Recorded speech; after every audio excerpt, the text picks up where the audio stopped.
मुझसे सवाल पूछेंगे लोग।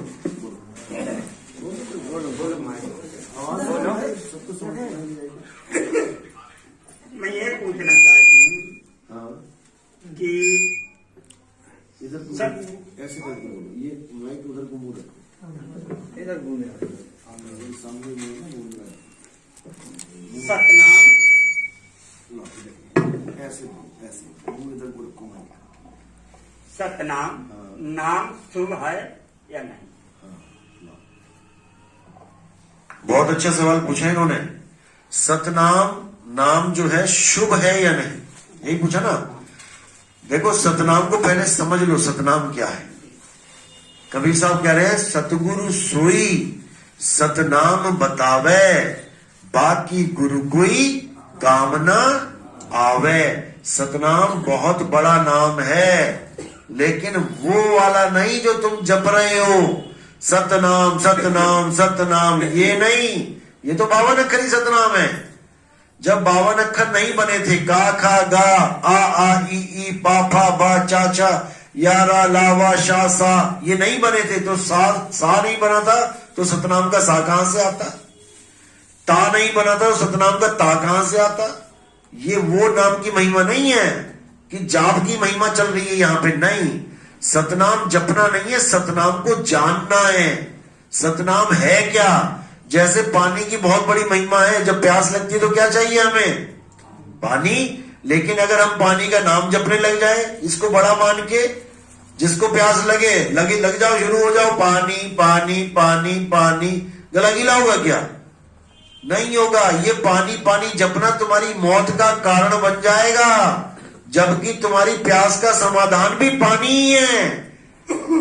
समझ रहे हो? ये पानी ही तुम्हारी मौत का कारण बन जाएगा। तुम पानी ढूंढो मत और जपने जपने लग जाओ तो बचोगे क्या? मर जाओगे। पानी पानी जप के मर जाओगे। इसी प्रकार राम राम जप के परमात्मा नहीं मिलेगा। राम राम करता सब जग फिरे, राम न पाया जाए। राम को जानो, राम कहां है? परमात्मा को जानो, परमात्मा कहां है? परमात्मा परमात्मा करके परमात्मा नहीं मिलेगा, सतनाम सतनाम करके सतनाम नहीं मिलेगा। इसी प्रकार पानी पानी करके पानी नहीं मिलेगा। बस यही समझना है। सत्य नाम को सिमर के तर गए पतित अनेक, तेहि कारण नहीं छोड़िए सतनाम की टेक। सतनाम का मतलब है सच्चा नाम। अब कौन सा नाम सच्चा है, ये गुरु भेद बताता है। सतनाम का मतलब है, पंजाबी अक्षर है ये सतनाम, सतनाम वाहिगुरु। तो सतनाम का मतलब है सच्चा नाम। लेकिन कौन सा नाम सच्चा है वो जपना है, ना कि सच्चा नाम यानी सतनाम सतनाम जपना है। सतनाम तो एक इशारा है। जैसे मीठा फल, दुकानदार के पास जाओ, भैया मीठा फल दे देना, वो कहेगा सारे ही मीठे, नाम बता ना। आम चाहिए, अमरूद चाहिए, केला चाहिए, संतरा चाहिए, नाशपाती चाहिए, अनानास चाहिए, सारे मीठे, नाम बता वो मीठा फल कौन सा है। इसी प्रकार गुरु के पास जाके जब हम कहते हैं गुरु जी सतनाम दो हमें, यानी हमें सच्चा नाम दो मालिक का, जो हम जानते हैं नाम, उनसे कल्याण नहीं होगा। आप दो हमें सच्चा नाम। तो गुरु ये नहीं कहेगा बेटा सच्चा नाम जपो जाके, वो कहेगा बेटा ये 52 अक्षरी नाम झूठे हैं और 52 से परे ये सतनाम है। जिसको बोला 52 अक्षर जीभ आधारा, जीभ काट दो, अब बोल के दिखाओ सतनाम। एक भी ना बोल पाए सतनाम, सतनाम छोड़ो, कोई अक्षर ही ना बोल पाए, सारे भगवानों के नाम खत्म, केवल जीव से ही नाम चल रहे हैं ये पांचों सातों क्या करोड़ों। इसीलिए बोला कोटि नाम संसार में, इनसे मुक्ति ना होए। क्यों? क्योंकि करोड़ों नाम 52 अक्षरों से ही बने हैं, इसीलिए इनसे मुक्ति नहीं होगी। कोटि नाम संसार में, इनसे मुक्ति ना होए। गुप्त नाम सतपुरुष का। अब देखो सतपुरुष भी एक नाम है और सतपुरुष का भी एक नाम है, वो क्या है? गुप्त है। गुप्त नाम सतपुरुष का, बूझे बिरला कोई। जब उसका गुप्त नाम मिलेगा तब समझ में आएगा कि सतनाम होता क्या है। तो साहिब कह रहे हैं एक नाम को जान के दूजा दे बहा। एक नाम को जान के, एक नाम क्या है अभी मैंने बताया था सत्संग में, नाम मतलब आत्मा। एक नाम को जान के यानी एक आत्मा को जान के दूजा दे बहा। बाकी जितने नाम तू रट रहा है सबको बहा दे। चंचल से निचल भया। नीचल क्यों बोला? नीचल यानी अचल, जो चलता नहीं है। बुल्ला शाह खड़ा है कौन? वो कौन है जो सदा सदा खड़ा हुआ है, जो हिलता डुलता भी नहीं है, वो अचल है। गीता पढ़ो अध्याय 2 24वां श्लोक। हे अर्जुन, आत्मा अचल है। आत्मा कभी चलती नहीं है, आत्मा नहीं चलती। गीता पढ़ने वाले देखते हैं, लेकिन राम जी कृष्ण जी को चला रखा है। वो यहां से वहां जा रहे हैं, वहां से वहां जा रहे हैं, तो फिर वो अचल कैसे हुए? हम अचल कैसे हुए? जब तक कोई अचल है वो आत्मदेव नहीं है, क्योंकि आत्मदेव का गुण ही अचल है। आत्मदेव ही अचल है। जो चल रहा है वो जीव है। ये सब जीव हैं। जीव चल रहे हैं, खा रहे हैं, पी रहे हैं, लेकिन आत्मा अचल है। उस आत्मा को ही जानना है जो तुम्हारा ही स्वरूप है, तुम्हारा निज स्वरूप है। और जो हिल रहा है डुल रहा है वो जीव स्वरूप है। जो दुखी है वो जीव स्वरूप है।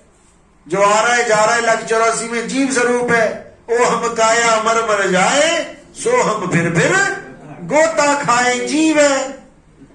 आत्मा कभी गोता नहीं खाती। आत्मा का तो ज्ञान चाहिए। आत्म ज्ञान बिना नर भटके। कौन सा ज्ञान चाहिए? आत्म ज्ञान। किसे चाहिए? जीव को चाहिए। जीव को ज्ञान मिलता है तो इसकी अवस्था बदलती है। कोटि तो ब्रह्मा भय, कोटि भय ईश। और साहिब तेरी बंदगी से ये जीव बड़े जगदीश। तो 3 प्रकार की भक्ति है। पहली इष्ट भक्ति है। इष्ट, वो जीव को जब जीव पूजता है, भैया तुम्हारा इष्ट देव कौन है? मेरे शनि देव है। वो खुद जीव है, यानी जीव जीव को पूज रहा है, तब वो बन जाएगा ब्रह्मा। कोटि तो ब्रह्मा भय। इष्ट के ऊपर कौन है? ईश। ईश कौन है? 3 लोक का मालिक। इष्ट कौन है? राम जी भी इष्ट हो सकते हैं, किसी के हनुमान जी इष्ट हो सकते हैं, किसी के कोई और इष्ट हो सकते हैं। इष्ट जीव अवस्था में आता है, और जो ईश है वो ब्रह्म अवस्था में आता है। और जो परम ईश यानी परमेश्वर है वो ईश से भी ऊपर आता है। इसी को बोला कोटि तो ब्रह्मा भय, कोटि भय ईश। और साहिब तेरी बंदगी से जीव होए जगदीश, यानी वो परमेश्वर रूप में आ जाता है। फिर उसे कोई पकड़ नहीं सकता, आना जाना सदा के लिए मुक्त हो जाता है। तो सतनाम है सच्चा नाम, सतनाम है आत्मा। साहिब कहते हैं सत्य नाम कोई नाम नहीं कि तुम उसको जपने लग जाओ। अरे सत्य नाम कोई नाम नहीं, यह है आपन रूप। और जो जाने इस भेद को पावे आप स्वरूप, उसको अपना आत्म स्वरूप मिल जाएगा। आत्म स्वरूप में स्थित हो गया, अब उसे कोई जमराजा की जरूरत नहीं है, अब उसे किसी लोक की जरूरत नहीं है, यहां तक कि उसे किसी गुरु की जरूरत नहीं है। जो अपनी आत्मा में स्थित हो गया वो किसी गुरु के पास क्या करेगा जाके? अब किस गुरु की आस लगाएगा मेरा गुरु मुझे पार करे? अरे जो खुद ही स्थित हो गया आत्मा में। अध्याय 3 17वां श्लोक। हे अर्जुन, जो योगी अपनी आत्मा में सिद्ध हो जाते हैं, जो अपनी आत्मा में अचल हो जाते हैं, पूर्ण हो जाते हैं, संतुष्ट हो जाते हैं, वो किसी अन्य जीव पर निर्भर नहीं रह जाते। बिल्कुल क्लियर है, पढ़ो जाके। यानी तुम्हें आत्मज्ञान चाहिए, और तुम्हें आत्मज्ञान प्राप्त होने के बाद तुम में और परमात्मा में कोई भेद नहीं रह जाएगा। अंत में अब तुम्हें किसी गुरु की जरूरत नहीं पड़ेगी। कोई गुरु जी आएंगे तुम्हें सतलोक लेके जाएंगे, ये ड्रामा खत्म हो जाएगा। अब तुम्हारी सूरत सीधे मालिक से जुड़ेगी। हृदय नाम ध्याओ, घर बैठे प्रभ पाओ। मिलेगा वो।